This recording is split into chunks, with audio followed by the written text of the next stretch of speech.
and obviously, more handsome brother of the groom. I'm supposed to be the best man.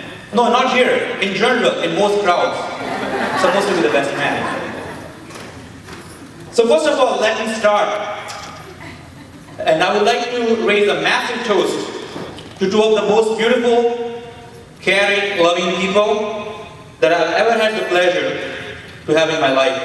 So 3 cheers to their future, our incredible fortune, and everyone having a blast at this wonderful and amazing celebration and this event. So before we get going, let me put a disclaimer. I have known Ankur most of my life. So he has had as much part in my sense of humor as anyone else. So although I tried to make this speech as funny as possible, please blame Ankur if you don't find it humorous. The second disclaimer is my speech does not contain a lot of original material. So if anyone is offended, it has nothing to do with me. I'm told that a best man's speech should be like a mini skirt. It should be long enough to cover all the vital parts, but short enough to entice and captivate the listeners. So good evening everyone. I hope everyone is having a good time. I saw outside there were 15 empty bottles of scotch. I'm sure all my cousins and my uncles have a lot of contribution to that. I saw some of my aunties are sitting in wrong seating assignment.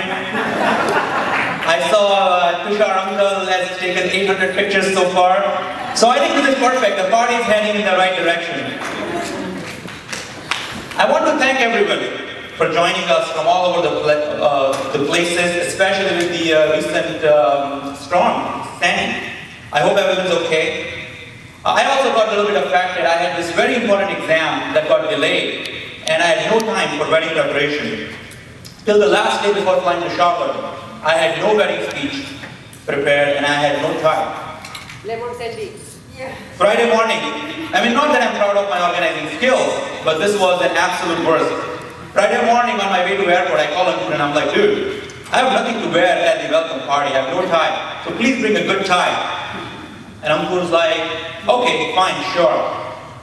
And then we started talking about this really sick patient I had in the cath lab for almost 40 minutes. Unfortunately, the patient was very sick, didn't make it. I explained everything to him and he's like, don't worry, it's fine, it'll be fine. Then I hung up. 10 minutes later I realized, oh wait a second, I do have a jacket to wear at this welcome party.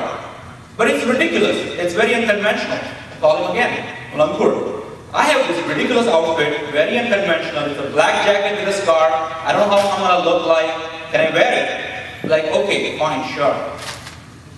And that's when it hit me, that I didn't have to give a speech about Ankur, the guy I know so well. I mean, this is the guy I grew up with, the one person I could run anything by.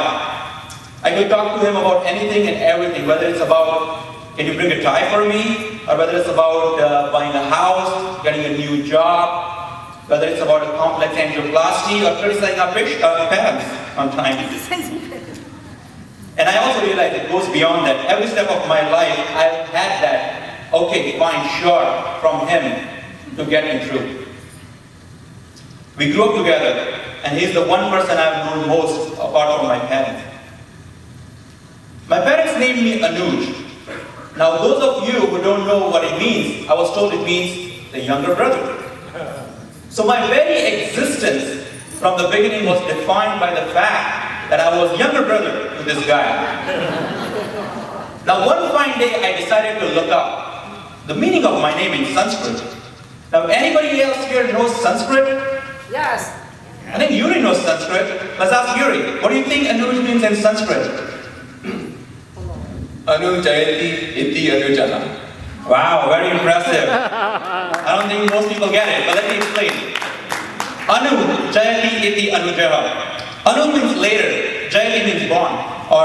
So in other words, Anujaha means the one that comes later, the fresher and better. So that's what I convince Ankur, that I am the better version of you. If he is Windows, I'm Mac. If he's iPhone 1, I'm iPhone 5. I am the remake and remake, the fresher and better. But all jokes apart, he has had tremendous influence in my life. We went to the same kindergarten, high school, same medical school, went to the same preparation school, and it turned out we ended up in same field in interventional cardiology. Now they say imitation is the best form of flattery. God is witness, I never intended to flatter him. But he made it incredibly difficult for me not to follow him because he kept making all the right choices. But no, all jokes apart, you would think I would have a lot of stories with spending so many years with him. I wish I did. I wish I had stories about how he taught me to drive illegally when I was 13. Or teach me how to use dirty curse words. Or at least give me my first drink ever. Or take me to some secret underground party in the farmhouses of Ahmedabad. Well, no, none of that happened. Partly because I think I may have done a lot of those things on my own before he could teach me, or even before he could experience them. I think I may have taught him a few things, like how to flirt with girls and how to woo them. So Shilby, if he's any good, you can thank me. No, but all jokes apart, Ankur is a phenomenal guy. I mean, he's hardworking, industrious, genuine, amazing, and I'm sorry man, I can't read your handwriting. No, but all that obviously changed. He decided to move to the US, and he did have his fair share of dating. Don't worry, I'm not gonna name exes here. But it's sufficing to say that Ankur, number 72 was your perfect catch.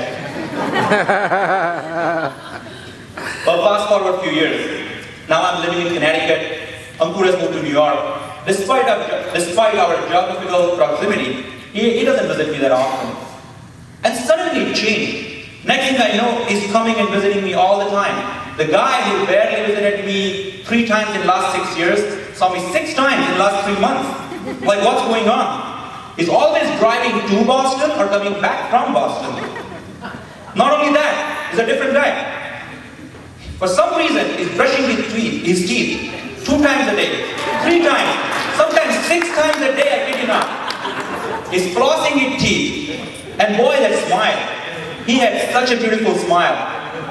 And I'm like, wow, either he's spending too much time at the dentist, or he's genuinely very happy. Well, it turned out, both were true.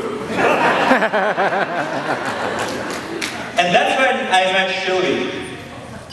Shilby, what do I say about you? First of all, look at her. She's looking gorgeous, as always. Lucky for you, Ankur, that Shilby is beautiful, smart, fun, cool, loving, caring, and she deserves a good husband. So thank God she's getting married to you before she found one. Listen, so now that you're married, you gotta learn some domestic skills. Just find out where the kitchen is, okay? You have to start transferring food to dishes rather than eating them from the pan or from the microwave. You know that little area in the kitchen? It's called sink. More you use it, more she's gonna love you. Shilby, welcome to our family, okay? In our nuclear family, we have a contest going on between the sane ones and the crazy ones. Now everyone will agree that my dad and Ankur are the sane ones. My mom and I on the other side may fall in the different category. 4 years ago, I got married to my beautiful wife, Mansi.